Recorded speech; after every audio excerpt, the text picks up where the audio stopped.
Most people look at $1,000 and think savings account, but $1,000 in SCHD doesn't sit there. It pays you every single month for the rest of your life. That monthly deposit isn't life-changing on its own, but it is the exact dollar amount that covers something real. Your Spotify, your phone bill, your Netflix, and that reframe changes everything about how you see money. When your assets start paying your bills, even small ones, you stop trading only time for money. This video is about what $1,000 in SCHD actually produces in monthly dividend income, mapped to the real expenses it can erase right now, and what happens when you scale that math. But here's what that first deposit doesn't show you, son. Where it ends up 20, 30 years from now is a number that will genuinely surprise you. So, is this even worth starting at $1,000? Or is dividend income just a game for people who already have a lot of money? Here is exactly what this video delivers. By the time we're done, you'll know the precise monthly income $1,000 in SCHD generates right now, the real monthly bills that income erases today, and how to think about scaling that number without needing to be wealthy to start. We're going to map dividend income to actual expenses, not theoretical spreadsheet numbers, but the subscriptions, the utilities, the groceries, because that's when the math stops feeling abstract and starts feeling like a strategy. And here's the number I'm planting right now that I won't pay off until the end.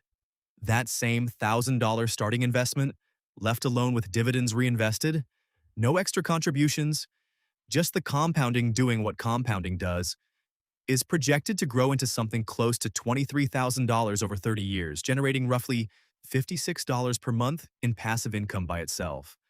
But if you add a modest amount every month, and I'll show you exactly what modest means, that number becomes something that could genuinely replace a real expense category in your life. We'll get there. Let's start at the foundation. Before we touch a single number, I need you to shift how you're looking at this.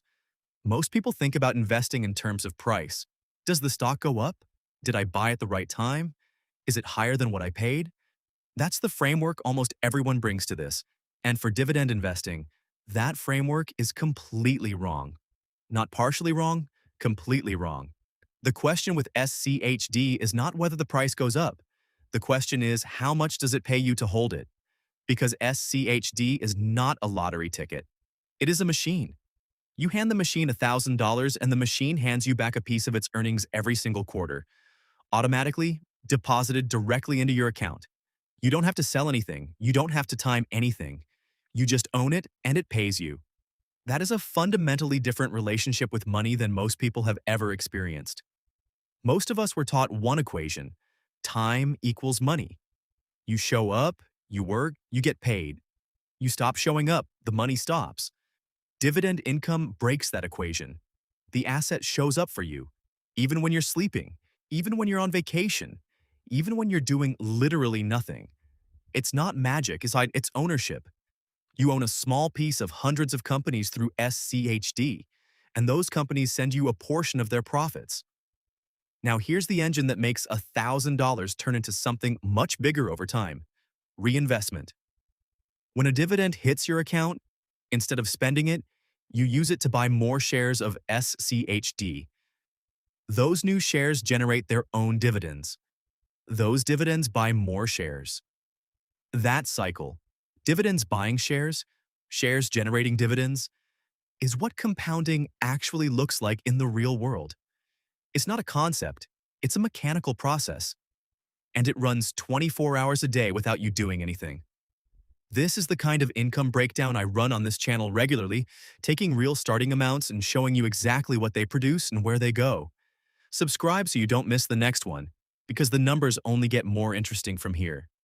Now, before we go further, I have to tell you about the mistake that sends most beginners down the wrong road immediately. When someone discovers dividend investing for the first time, the first thing they do is search for the highest yield they can find: 8%, 10%, 12%.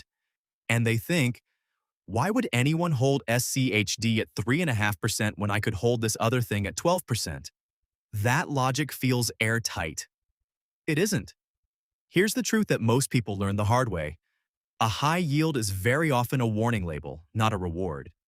When a company's stock price drops significantly, the yield goes up mathematically.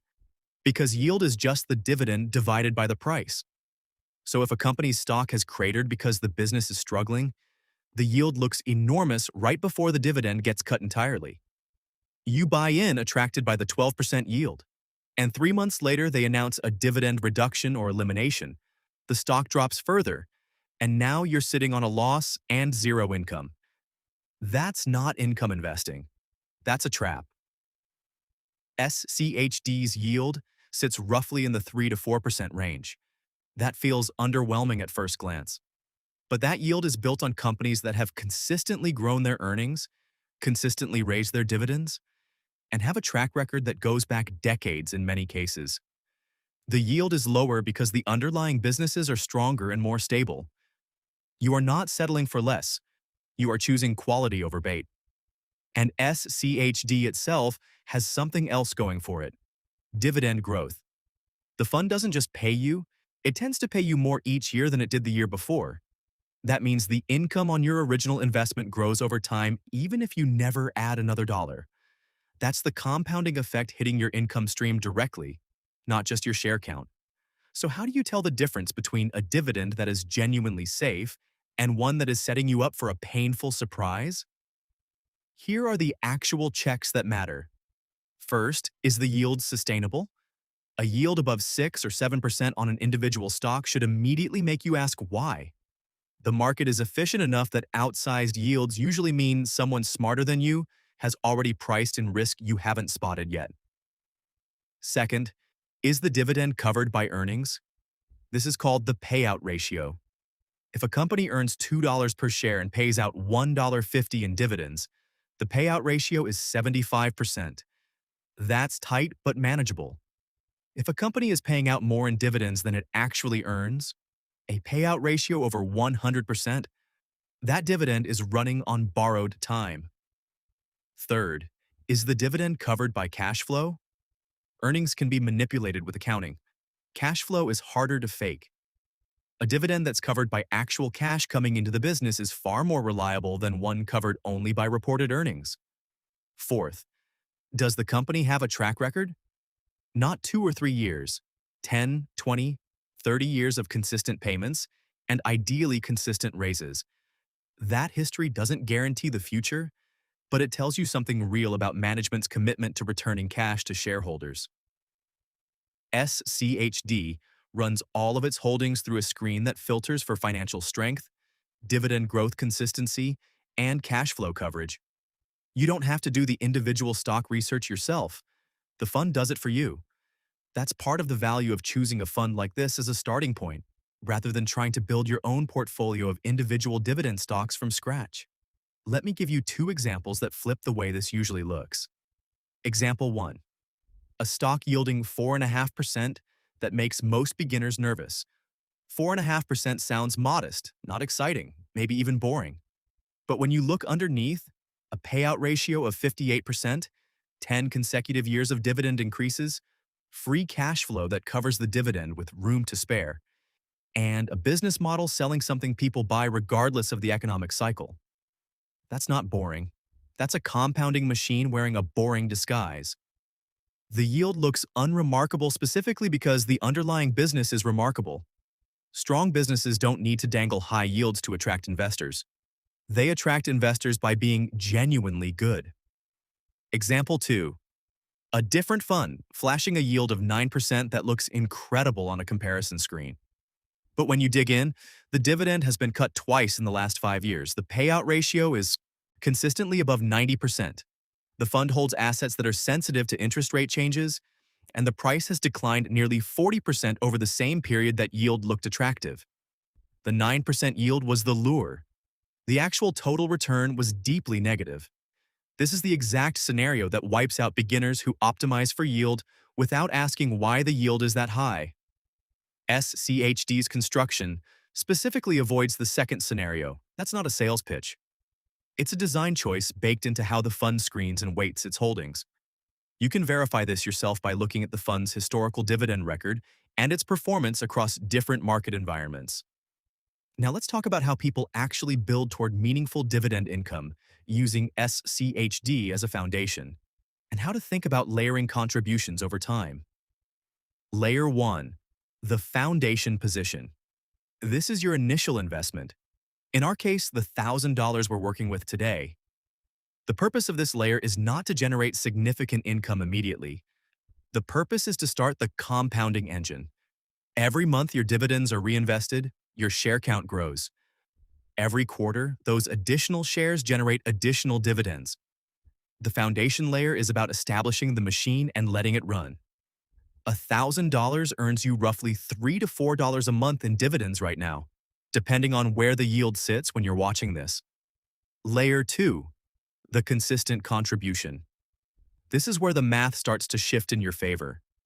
If you add even a modest amount, $50 a month, $100 a month, $200 a month, you are collapsing the timeline dramatically. Each contribution buys new shares. Each new share generates new dividends, and the compounding effect compounds itself.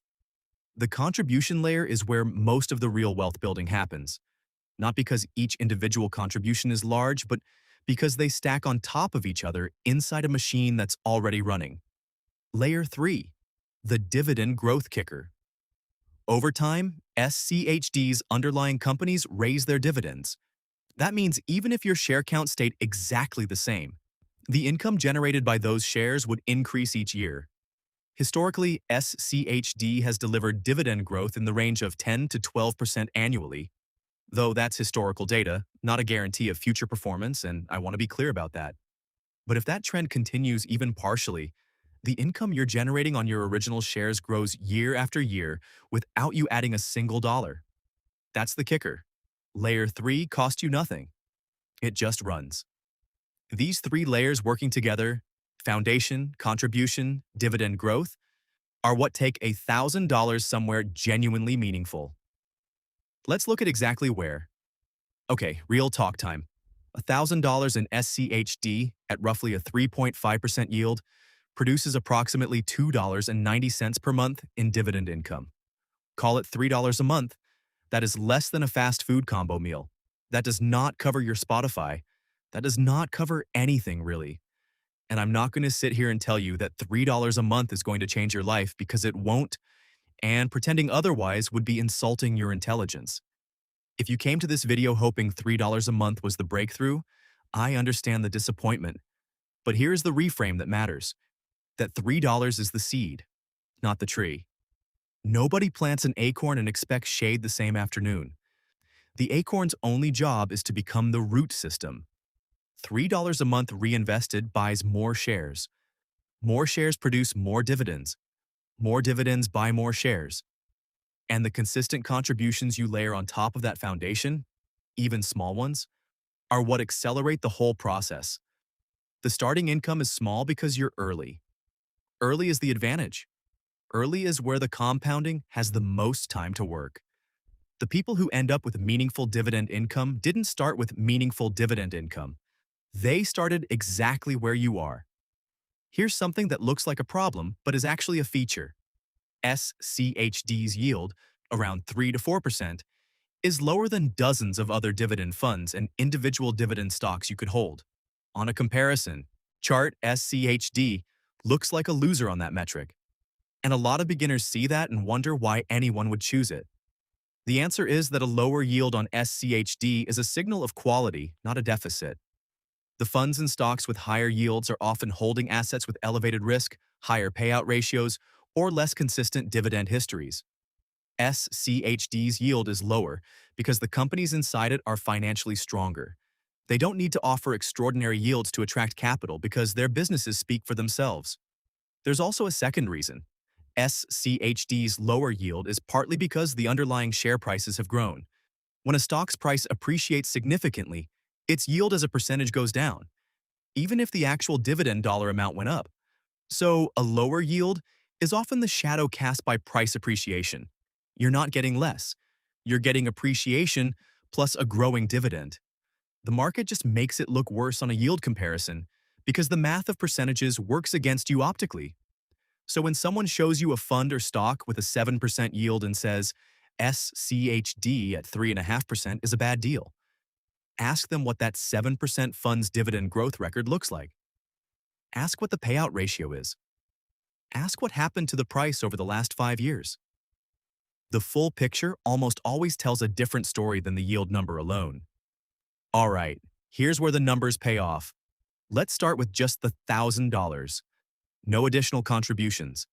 Dividends reinvested automatically, assuming a conservative 3.5% yield and roughly 8% total annual return, which is below SCHD's historical average. To keep this realistic, here is the year-by-year picture.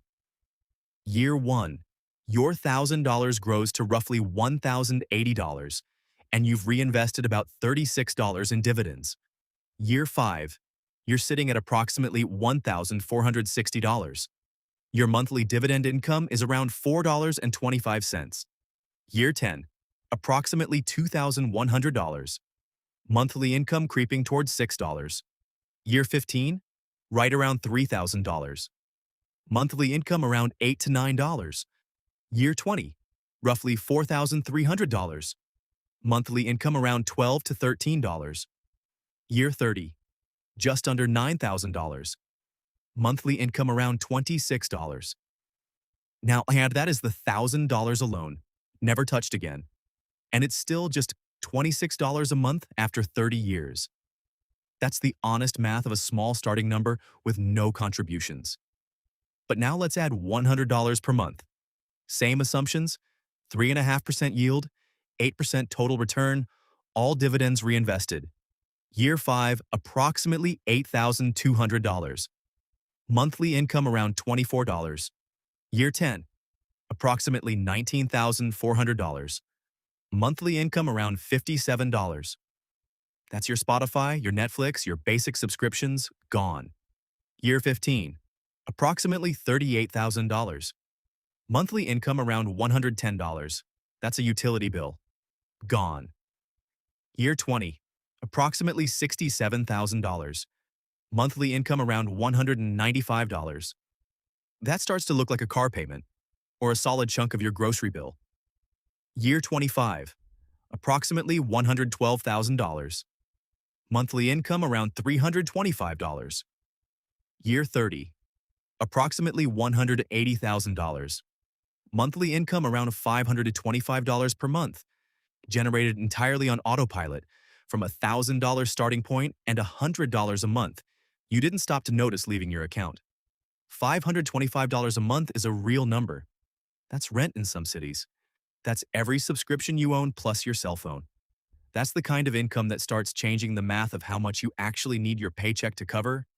And that's $100 a month, about $3.30 a day, on top of a $1,000 starting position. That is what $1,000 in SCHD actually buys. Not today, but today is how you buy it. Now here's the natural question that follows everything you just heard.